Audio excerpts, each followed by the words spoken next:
once I got used to the texture, the taste was pretty good, but it was a little spicy. And even as I was eating it, I was thinking, do you know what? Tomorrow morning's shit is going to be a right ankle clutcher. You're listening to the Beat Motel podcast, and we need to warn you that we like to use words like fuck, shit, and syndicalist, butty scrutux, angry flap, and foot biscuits. And we don't often bleep those words out, apart from because we're not complete animals. But if you understand that and you like music, then listen on. Have you got one of those stools in your toilet that changes so your knees are raised to get better angle for your... Oh, unicorn stool. I don't know. They're called unicorn stools. They're called unicorn stools, and they to help the horn come out. No, I think they're called unicorn stools. One of those things and I did nursing many, many years ago, and some things are called really inert words because the actual word is just probably a bit grim. But yeah, unicorn stools, so that if you sit upright on the toilet, right, as we do in the West, it puts a massive kink in your bowels, which actually makes it quite hard to shit. Some other countries, like I did some work in the UAE, and they have like these ceramic things with fucking great big holes. So many people must lose their mobile phones down these things, and you can't like put a mesh across it. That's why the home population needs that oil wealth so they can keep buying new mobile phones. That's it. There you go. We've solved the Iraq War. It happened because people kept dropping their phones down the toilet. Probably not the locals. Probably just all the stupid expat. Well, went to China years ago. The public toilet we saw I think they're called the Hutangs in Beijing. Hutang. They were all Hutang clan. They were all squat toilets. Makes a lot more sense. And also, like squatting is like a way of like we stand around in Europe and probably America. In a lot of China, they just seem to squat when they were waiting for a bus. They were just squatting there. Apparently, it's very good for your health. That's what they call it, the Slavic squat as well, don't they? It's kind of some of the countries around the Baltic. It's not many Americans, or I've learned that from Reddit, so it's probably not true. Not many Americans or British people can do it. I can do it. I find it very comfortable doing the old Slavic squat. I can see if I need to delete this and start again. No, it looks all right. Doesn't look like I've been offensive in any way. I can't maintain it. My knees hurt too much, but I can squat. Oh, I can't get back up afterwards. Oh, I can get back. I can get back afterwards. That's... I roll on my side like a turtle. Yeah, just my arms flailing around. Then somebody has to come with a wait prying for your bar. Wife to come up with a stick and wedge you up. Well, this is why I don't squat when I shit at home. You never get off the toilet. You don't stand married. Well, I first became aware of the squatting thing when I was somewhere in the world, and with Western style toilets, and there was a thing on the wall basically saying don't stand on the toilet seat, and I was like, who the fuck would stand on the toilet seat? And then found out smart people. Although any public toilet I've ever been in, I would not trust you know, men with public toilets or toilets at venues. What are they doing to the seats? Because they're always loose. I was at the garage in Highbury on Saturday watching Goat Whore and I Hate God. And that band sat around in a room and somebody said, we should be called Goat Whore, and everyone agreed. And went to use the cubicle, both the cubicles actually throughout the night, and the toilet seats are just hanging off. What are people doing when they're shitting? I have to say, every time I go back to the UK, one of the most depressing things is going into public toilets, because 90% of them in Helsinki are pretty well maintained. Oh, you go in there, and you go in there, and you've got, they're cleanish, and you don't feel like I don't know. You just don't feel disgusted with yourself for just having gone in the door. It's a certain smell that you walk into ones. The Helsinki ones. You walk in and it's like a lift or something. And what amazed me is that someone's actually thought about splashback, because it's not. They're unisex, And I always think unisex is bad, and I think women get the worst deal with unisex because men go in, put their hands above, and just spin around with their cock like a wacky waving inflatable tube barb Yes, I man. have to tell my son to consistently not do that in our own toilet. I thought you were going to say living room. And but the Helsinki, you walk in and the toilet bowl, it's like a meter wide, and it's sort of a cone shape, isn't it? So you probably can just let it fly, get your phone out, watch a bit of Netflix. Just it's all still going to go in the right place, but they also look like they're designed just to be hosed out. You know, like somebody will just stand by the door, press them open, just go. And there you I go. think Jobs I are good. think they are. I mean, like toilets here are almost all designed to be wet rooms That rather makes than sense. having this sort of laminated, lovely wooden floor that's going to sort of go bust once a little water leaks out. We had a wardrobe that came from a public toilet for a few years. It's such What an does it odd story. smell like? We ended up What we ended a up literal water closet. no Penny worked very briefly for the local council maintaining public toilets. I say very briefly because I can't imagine anyone would want to do that with anything other than a fire hose or flamethrower. But somebody had a wardrobe they clearly didn't want anymore, and fly tipping is a thing. I don't understand fly tipping for a start, because if you've got something you don't want, the local council will just come and get it for you, but there's an argument that not everyone knows that. So she walked into the toilets by Portman Road by the football stadium. There's a wardrobe in there, and she was like, "Oh, I think Andrew and Emma would like this." This is before the days of mobile phones. So she just turned up at our house with a van. Would you like a wardrobe? And like, yeah, fuck it, why not? Where'd it come from? Public toilets. Yeah, fuck it, why not? It was like green and black. Kids today don't know they're born. We torched it. We torched it in the end. Their fucking wardrobes come from fucking IKEA. Oh man, the Trumped cats up are little obsessed with shit. sniffing it. Right. So torched wardrobes in public toilets is either a new high or a new low, depending on if you listen to this and heard it before. So Amazing. It's a good story, but it's a story that I feel like just, is a story of the past. I can't imagine it happening that often these days. do you know what? Right, when Back in my day, you used to find furniture in the toilet, you took it home. That's how I furnished your whole first flat. well, Labour, right? They've ruined the country, right? If you want a wardrobe, if you had a spare wardrobe, you just leave it in the local share. Can't do that now. That's like the fly tipping equivalent of people say, "Oh, you can't say, oh, you mustn't say that anymore." And the only people who ever say you mustn't say that anymore are the people who shouldn't fucking say that anymore. And they shouldn't have And said it in the first fucking place. So, well, exactly. My comeback is, why would you want to say that? Yeah, let's have your riff of the week, because I can't remember the choices I've made here. We prepped this episode about 3 weeks ago. I can't remember why I chose them, so this is going to be interesting. But here is your riff of the week.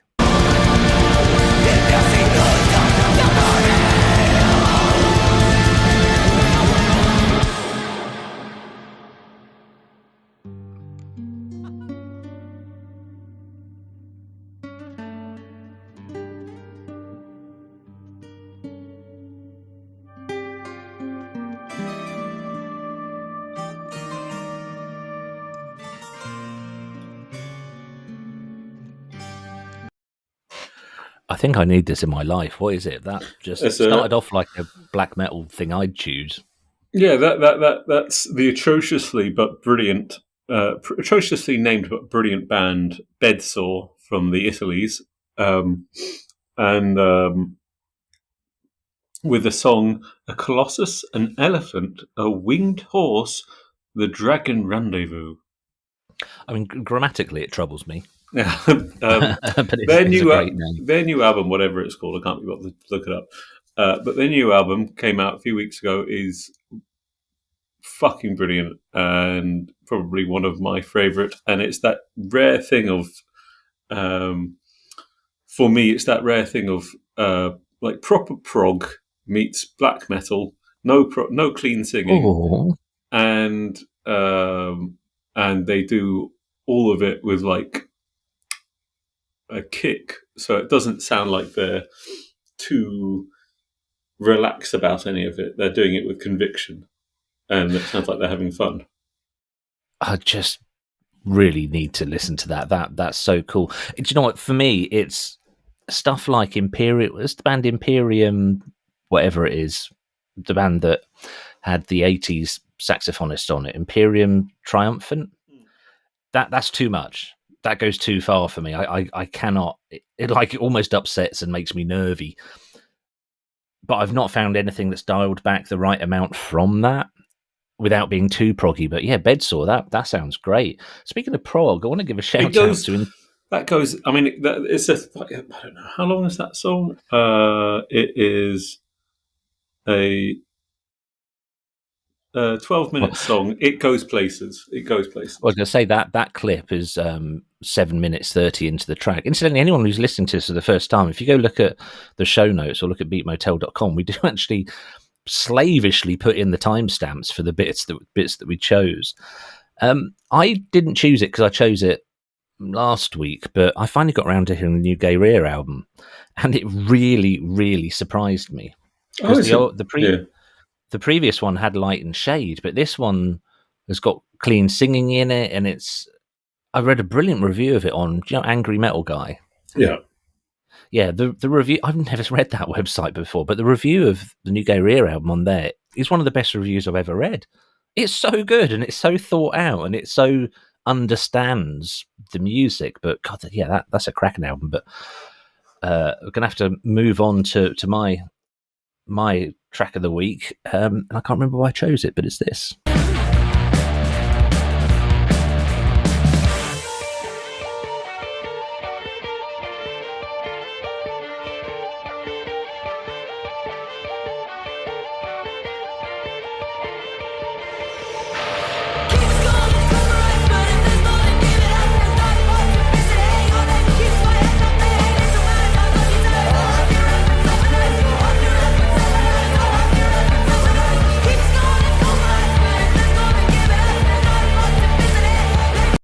That's great. Who's that? It's great. It's a band called Man/Woman/Chainsaw. So Man, Woman, Chainsaw. And we saw them at Brighton the Corners earlier in the year. And they were kind of, they were a standout band then, just kind of, wow, they're actually interesting. They formed when they were 16, and they've been playing since then. They're very, very young. But what's really interesting is they dress like teenagers did when I was young. Oh, it's all come round, Kids are like wearing baggy trousers halfway down their bums. I said to my my cousin's child, who's started to wear those sort of what I think was new metal clothes. I said to I said to them, get your own fashion fucking mistakes. Your own fashion mistakes. Yeah, that was my fashion mistake. I chose that because bands, I think younger bands' production has been a bit shit and boring recently. It's been a bit not using the studio as an instrument as much. But I'm not going to play it again. But this track particularly, when it came on Six Music, I mean, Glamorous Studio B today, but in Studio A, I've got these huge speakers with amazing bass response, and the bass almost made my teeth rattle. But not at the cost of the rest of the dynamics of it. And I was like, yes, proper production. And when you listen to it on headphones, there's a lot of. You and I talked before about high screechy shit, stuff just in the top register that's just providing a bit of texture. And this band initially had a reputation for sort of being orchestral, but they use guitars. There's a violinist as well, but interesting, sounds original, not derivative that I know of.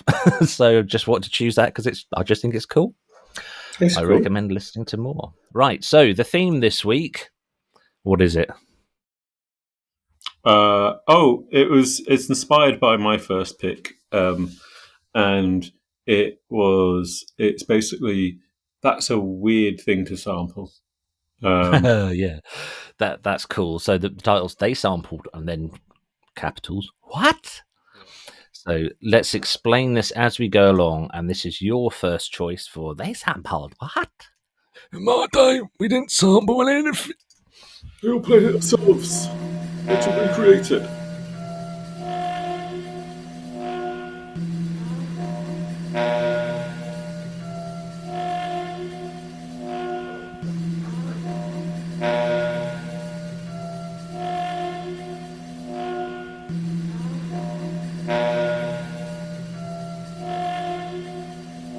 The walls have ears, the windows have eyes, and a wise man tells no lies. Cool. That was like having a porridge that's too hot and then hitting a bit of syrup that's cool that just lets it slide. Yeah, I mean Who was that? That was lovely. that was Asia alone, who's he was a member of the Freestyle Fellowship. That's from his second album, which only, like literally last episode I listened to his second album called A Book of Human Language, and it's AC alone with Mumbles. Mumbles is the producer, and just that track was just like, what the fuck's that? And that's what inspired this, because it's always sort of quite. It's really sort of like the album that Hook is from, and it is a hook because they repeat it and they click it to a like, and it's not from a surprising source for like jazzy hip hop stuff from the 90s. So which is kind of it's from an album called I don't know, the album's called Soul Zodiac by Cannibal Adderley and Nat Adderley Sextet. Cannibal Adderley was like a big name in the bebop stuff, but this is an album he did in the 70s, and they didn't sample. They sampled a bit of like I don't know, just like a horn warming up. It's what's happened with sampling, and I'm probably shooting me load a bit early on in the episode, is that sampling's become very accessible. And my first choice is about when it was very unaccessible. But you know, I use it. Look, I mean, this is going to be no good for people listening, but for people watching, this is my sampler. You sample with your penis. Yep. Only if I haven't dislocated it recently. So this is an Electron Digitag, and I'd love to show you how the Digitag works, or modern sampling, because you chuck a file in there, and you can choose which part you sample, and then there's just a ton of stuff you can do to it. So, for example, some techno now, they'll take a field recording, drum and bass, people do this a lot as well. They take loads of field recording, everywhere they go, they take a digital recorder, because you get it onto your sampler and run a low-pass filter over it to sort of take out all the top end or the bottom end for if you do high pass. And essentially that you can create bass lines from it, just from recordings that you've taken in the street. So when you hear things like AC Alone, it's the thing I really like about it is it's the result of actual experimentation. I mean, I've never been a good enough musician to hear a song in my head and then try and translate it in the studio. I just can't do that. I fuck around with stuff till it sounds not shit. I really like the fact that they use the cutting of the clip as to sort of hammer home the groove. I'm going to have to hear a little bit of that again, because that's really, really interesting.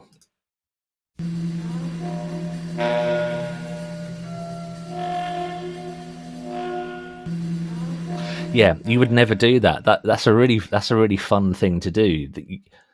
You don't do that when you sample. The whole point is to get it on a loop without that. You have to crossfade the end of samples. So essentially you do a really, really steep fade down, because otherwise the waveform's too flat and you hear it like pop out of existence. So the fact they've done that deliberately is, that's cool. This is fun. I like this. It's sort of like them sort of going, this is how we're doing it. You know, this is how sampling works.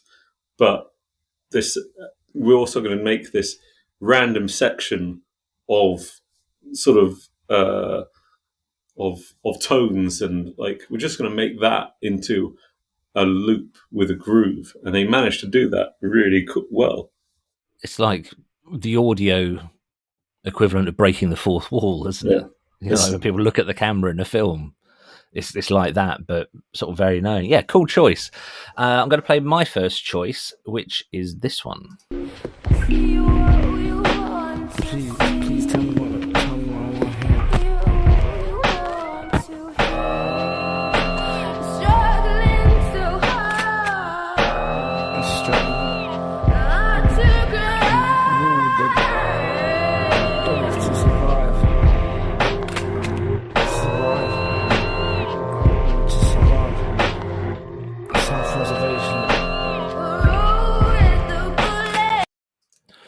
Do I have a rough guess at who that was? To be fair, I don't think you'll get it. No, Oasis. Oasis. No, that's Tricky. Oh, cool. I never listened Now, to him. I chose this. Oh, God, I remember this coming out so clearly. So this is 1995. And I've read up on how this album was made. It's from Maxinque.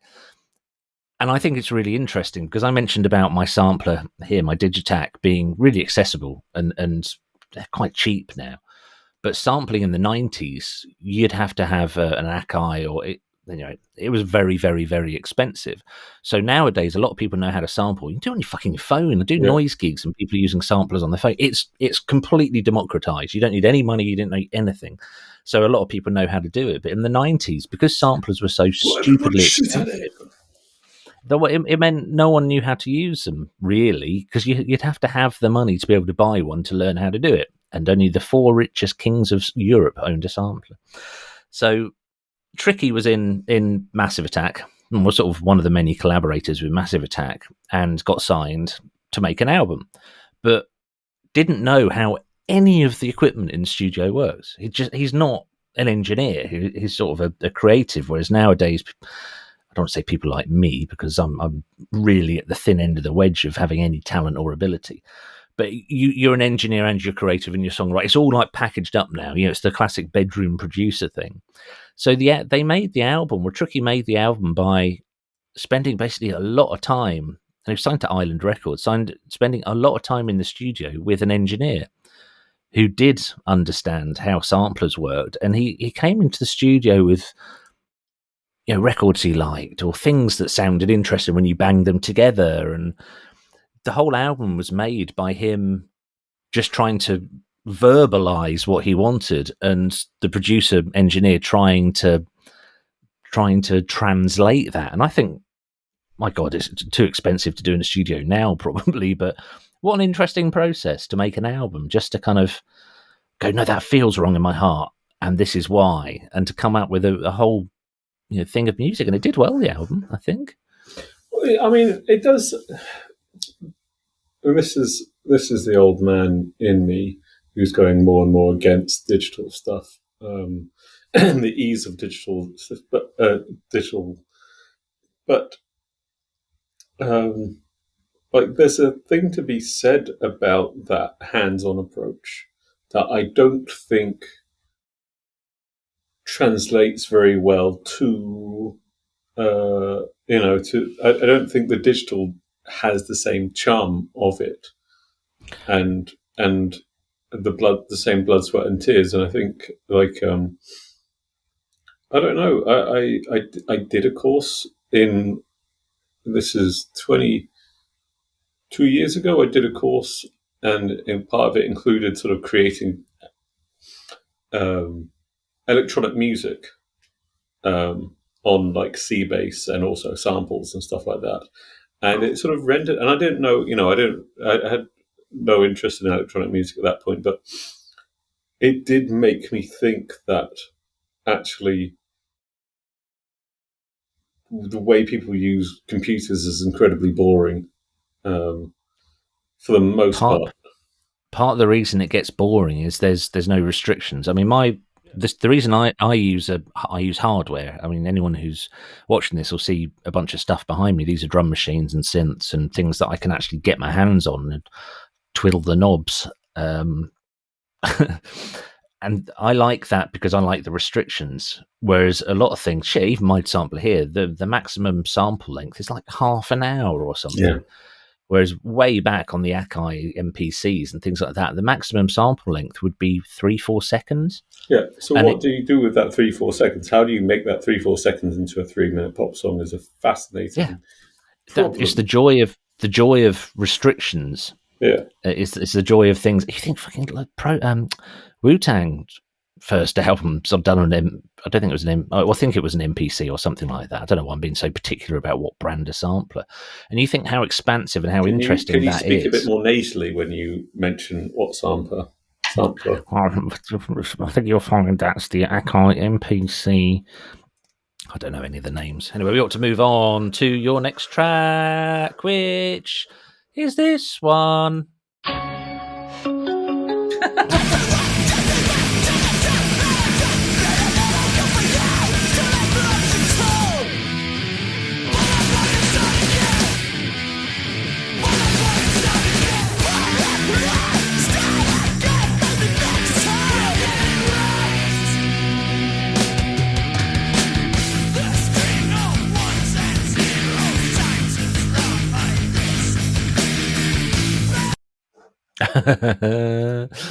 Right. Clearly the Windows opening tune, but tell us why you chose that. Oh, that's Fig 4.0, CTR Alt Delete. That was chosen when I was struggling to figure out a second interesting sort of thing to talk about being sampled. And I didn't want it to all.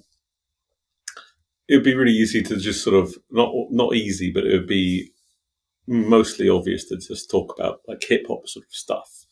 So I didn't want to just sort of dwell around hip hop because sampling it exists in other places, and it's sort of hip hop is a result in many ways of sampling rather than the creation of sampling, and that's not really a sample in some ways, but it's also it's just like it is. I mean, it's a literal sample of we recorded it from a computer and then we just put it on at the beginning of our song. But it's also a really funny way to start an album, and it's sort of like the juxtaposition of this. And when back in my day, it took half an hour for a computer to load up, and having that juxtaposed to that really sort of almost grindcore-ish, punk grindcore-ish, hardcore position of speed and belligerence, and also I just love that. It's one of my favorite albums of the late 90s British punk scene. It's kind of fun just to like slap that on the start. When I saw that you'd chosen this and I heard it, and the song's called Control Alt Delete, which is just perfect. But when I actually removed one of my choices. There's a B-side from a Charlatans 12-inch, back when bands used to do 12 inches between albums or do EPs, and it's called Subtitle, and it starts with just the original Game Boy little noise, which is I just think it's lovely. I entirely stole the idea for an hour-long piece of music I made called, I can't even remember what it's called. Doesn't matter, does it? Right, so I'm going to play my next choice.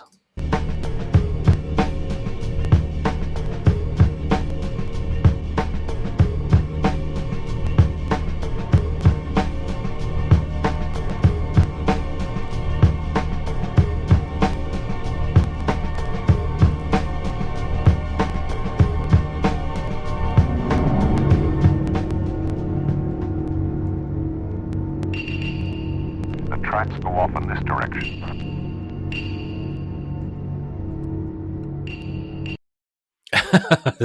So, can you tell what that was sampled from? No, what was that? Oh, that's Star Wars. When the first film, when the two stormtroopers are like, the tracks go off in this direction. I don't know. It's just. I'm not a big Star Wars person. Oh, that's true. But that's not why I chose it. Well, I chose it apart from the fact it seems quite brave to sample Star Wars. It's obviously would have been this is not from 1993, so it would have been pre Disney owning it, although I imagine Lucas would kind of come round your house with brass knuckles on and duff you up as well. He looks like a wrong one. So this is from 19... That's what I thought of George Lucas as well. Looks like a wrong one. So 1993, this is from. I haven't told you who it is. It's DJ Shadow. DJ Shadow and the Groove Robbers. And I've just looked it up on. I've got it on 12-inch. I've just looked it up. The Groove Robbers is a great. That's lovely, cool. Isn't it? Yeah. So I've just found out my 12-inch of this is worth £50, according to Discogs. So I might not own it for long. But there was a label called Mowax, which I think was owned by DJ Shadow. He was an American living in the UK. And they put out all these amazing 12-inches, and there was a shop in Ipswich that pretty much just sold them that, thinking back, I think might have been a front for drug money, because you can't just sell records from one record label. But Mowax were one of those really interesting labels. Everything they put out sounded very different to anything else that was going on at the time. So listening to that now, it sounds like a bunch of stuff, but it didn't at the time. And obviously DJ Shadow. This is 3 years before he released his debut album, Introducing, which I've still not heard, but apparently is very good. And I just loved it at the time because it was cutting bits out of songs, but not really doing it in what I saw as an overtly hip hop way. I think it ended up being called trip hop, and was a part of Tricky, isn't that what Portishead and Tricky did? And Tricky, Massive Attack, Portishead, all that kind of stuff. I So sort of associate it as like a hip hop but with more like space and stoner elements to it. I started watching. Yeah. Not many of them, but started watching. Have you seen those reaction videos? I think at first I thought reaction videos on YouTube are like the laziest crap ever, but I quite like some of them. And I watched one, and two American hip hop guys who for some reason were drinking Delirium, the Belgian beer, and that seemed to be a part of the reactions for some reason. They were watching video for Little Simz, Gorilla, and just going fucking hell, because it is an astonishing piece of work. And one of the comments on YouTube was hip hop didn't die, it just moved to the UK. And I was like, that's kind of interesting, because we've always done hip hop in a different way, like the French do as well. It's I think French is like way outlier, like right out on the cusp of being almost not even connected to hip hop. It's so original. But things like DJ Shadow and Portishead and whatever. I only really know the French hip hop. I only really know MC Solar, who to me, shamefully same here. I've just read about it a lot. he in my head, he's sort of like up there in that sort of chilled out. I don't know. I link him to a Tribe Called Quest, that 90s hip hop. I would say sort of black so much of it was from sampling from jazz as well, wasn't it? Like just almost everything, and then it moved on to funk, which wasn't quite so cool. I think the late 90s is a fairly dark period for shit hip hop. No, I mean the UK stuff I've not really gotten into. I mean these days I'm getting more and more into like the experimentalism in America, because there's an aspect where America where there's like there is a group of, it does sort of feel like there are some hip hop people who are liberating themselves from sort of the cliches of hip hop, whilst sort of, and Danny Brown is a big name in that, particularly his Atrocities exhibition album is a big outlier for me. I see a lot of hip hop, especially in this country, as being quite punk rock, because the DIY ethic is amazing. I mean, you see, it wasn't so easy to do, say, samplers being expensive in the 90s. But now you can get GarageBand, comes for free on your Mac. Fucking make hip hop if you want to make hip hop. There's a far lower barrier to entry than arguably starting a guitar band. Starting a guitar band, you've got to be able to afford a guitar, and the real crippler when you're very young in a guitar band is affording an amp. The guitars aren't too bad, but it's the amplifier that's the real kicker to actually find money to buy. But yeah, very cool. We need to move on. Oh, I'm just going to say that in the UK at the moment, I might not say the UK, in Northern Ireland at the moment, there's a really quite good hip hop act called Kneecap. Have you heard about them? I've heard about them, yeah. They recently sued the UK government because they had there was a youth project in their town that was funded by some sort of UK government funding thing, and the funding was withdrawn because it was seen as a political organisation. So Kneecap sued the UK government. Bear in mind, the UK government that took the funding away would have been the Tories. The UK government that's given it back is Labour. So it's not the same administration. But I just thought that is cool as fuck that a hip hop act, DIY hip hop act, is using the little bits of money they've started to get to actually go, right, let's make our fucking neighbourhood better.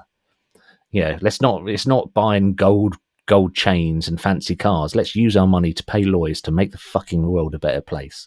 I love that. They've recently released a film, which looks very, very funny and very good. So Big up Kneecap. Right. That's a very on-the-nose name as well for a Northern Ireland band. Yeah, and hopefully it's a bit more uplifting than that. Fuck it. Me and my wife couldn't finish the recent Northern Irish Troubles drama. It was too horrifying. Oh, yeah. Right. So I'm going to deliberately make... Well, it is. It is. It's a horrific, horrific thing that has no answer. But a lot of positivity and hope. Because, if something happens now, both communities stand up together and go, no, fuck off. The last time the British soldier was killed, something like 3 million people marched on Belfast. Both sides just go, no, just no. Right. Anyway, that went into a direction I didn't see coming. So here's your next choice. Those chords! Those chords! Those chords! In Jesus' name, everybody. We break it! Sunday! Hey, out of there! And they shall say, there is a war, there is a God. He is awesome, he is powerful, and I want to know him!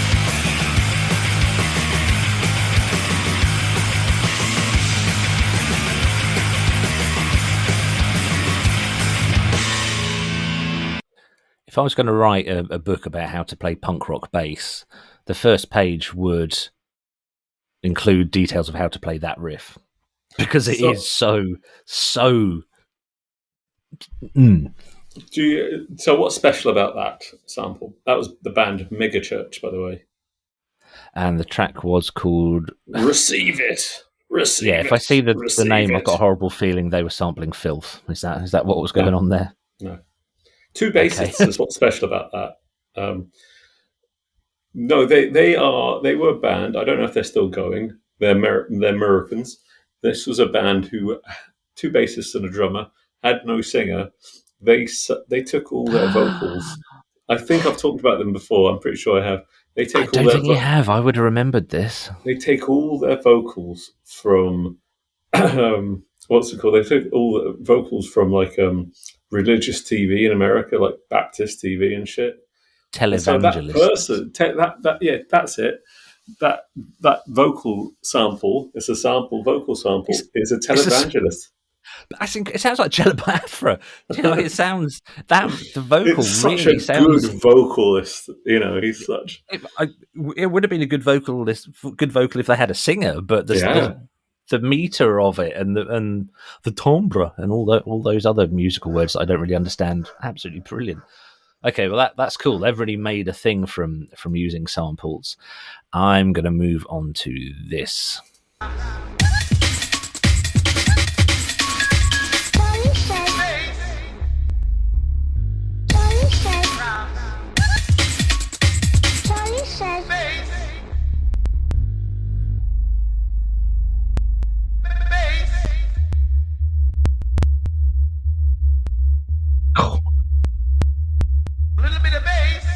On big speakers, this is like a lot. A little bit of bass, a little bit of drum.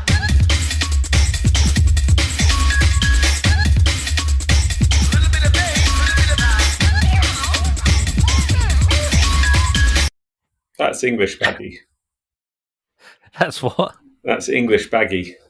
English baggy. Oh, same time, I guess. Shit, this came out while I was still doing a paper round because I read about the band, and the band asked people not to buy this single because they were genuinely worried they're going to be number one. So you're possibly too young to recognise what that sample was in there. I certainly recognise the groove, shall we say.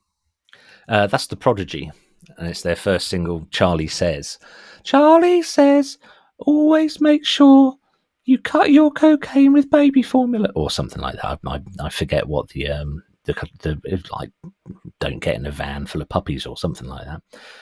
But it started this entire, because it was a surprise hit. I think it did get to number 2 on XL Recordings, and it spawned this entire genre of awful music, which was all sampling UK TV, kids TV.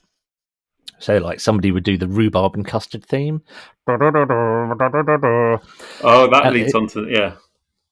just loads of really bad music. And I don't think the idea of sampling British TV was actually brought back into good repute until public service broadcasting. The band started doing it really, really fucking well. But yeah, the Prodigy obviously went nowhere after this. And where are they now? Probably working in a stables in Braintree or somewhere. Bless them. Right, so have you got something you want to add, or shall I move on to your last choice? Oh, I'm just sort of trying to figure out if that it reminded me of Ebenezer Good. Very similar time. No, a little bit. Ebenezer Good was a little bit after this. So this was, oh shit, I should know. Right, I was doing a paper round, so that's how long ago it was. Oh, and also that Ebenezer Good was 1992, but also I was wondering where the oh shit, this was 92 as well. I was wondering where naughty, naughty, very naughty. That was Peter Sarafanowicz or whatever he's called, was it? Sadowicz? No, it's Malcolm McDowell from 1993 film Oh Lucky Man. A great philosopher once wrote, "Naughty, naughty, very naughty." They were so funny at the time because they had Move Every Mountain before this. The Shaman. I can move, and it was very kind of like the electronic version of people who wear leveless t-shirts, like the crusty New Age Traveller thing, and then they just came out with "Ease are good," and they sort of who did geezer music, and then there was the It's Unbelievable. What's that song? EMF. EMF. That was EMF, definitely EMF. Because I knew that song incredibly well because my brother was a bit obsessed with, when we were kids, watched a lot of football, English football, and a bit obsessed with Matt Le Tissier, who was a Southampton football player.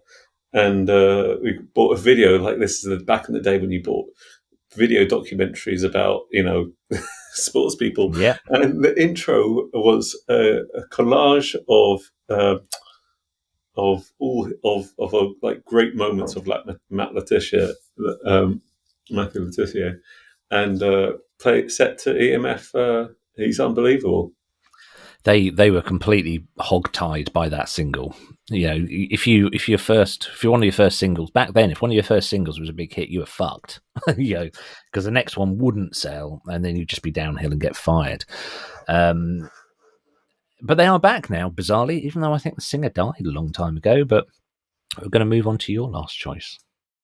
Motherfuckers, come on, motherfuckers, come on, motherfuckers, come on, motherfuckers, come on, motherfuckers, come on, motherfuckers, come on.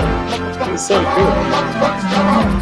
I got 7 Mac 11s, about 8 38s, 9 9s, 10 Mac 10s. The shits never end. You can't touch my riches, even if you have MC Hammer and them 357 bitches. Biggie Smalls, a millionaire, the mansion, the yacht, the 2 weed spots, the 2 hot blocks. That's how I got the weed spot. I shot Dread in the head, took the bread and the lamb spread. So for everything I said about for everything I said about like digital samplers and people being lazy, I don't care what the original backing track of that Notorious B.I.G. track is. Is that better. Notorious B.I.G? That's Notorious B.I.G. That's not an original Notorious B.I.G. backing track. That is an internet. That's an internet mashup. It's called Thomas the Dank Engine, which is in itself is amazing. I don't care. I don't care. I don't care what. I really don't give a shit about the original backing track. That's better. But that is pretty much what happened for that genre of music that I told you about. And the Prodigy wouldn't have started it by themselves, but I just had to look up. I had to look up some of the lyrics now, because in that clip, what I heard was, "You can't touch my britches," even if you have MC Hammer and then 357 britches.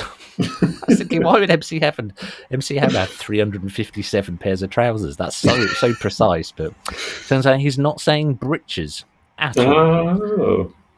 I'm sorry to spoil it for you, but yeah, thanks for ruining my life by playing me that. I'm going to play my last So choice. good. I want. Oh.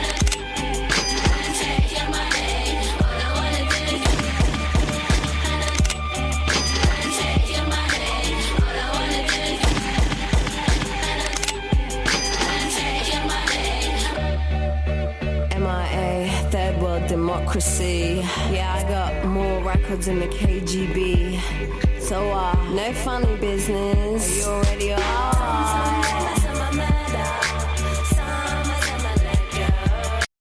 Oh, I never got into her.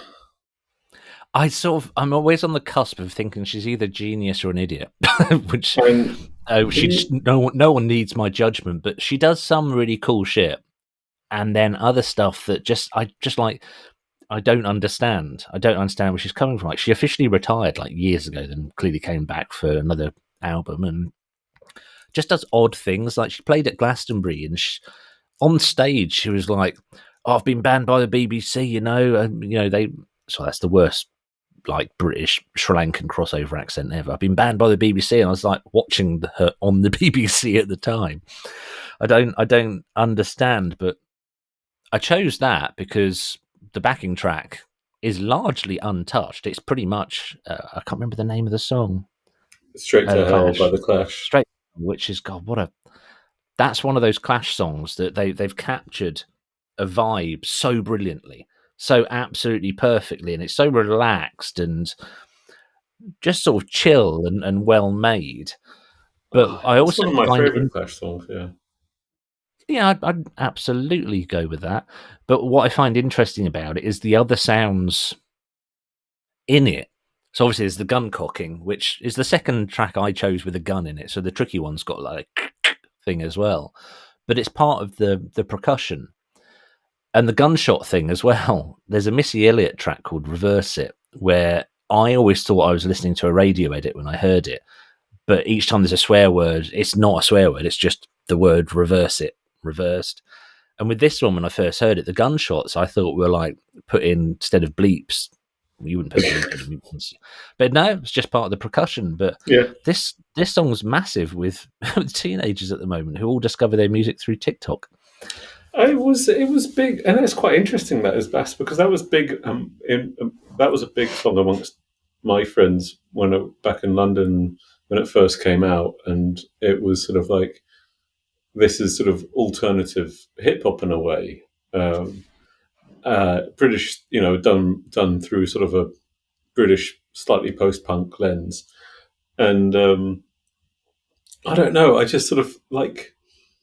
When I could identify, it just makes me want to listen to Straight to Hell because one of the best sets of Joe Strummer of lyrics by Joe Strummer, and it's one of the best pieces of music because it sounds so unlike anything else ever and since and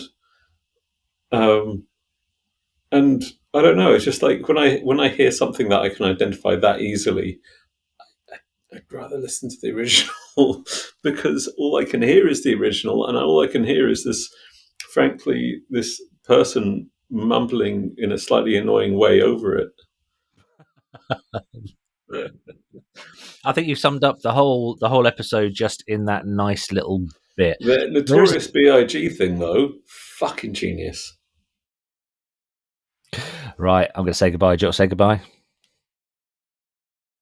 Happy Christmas. Merry Christmas.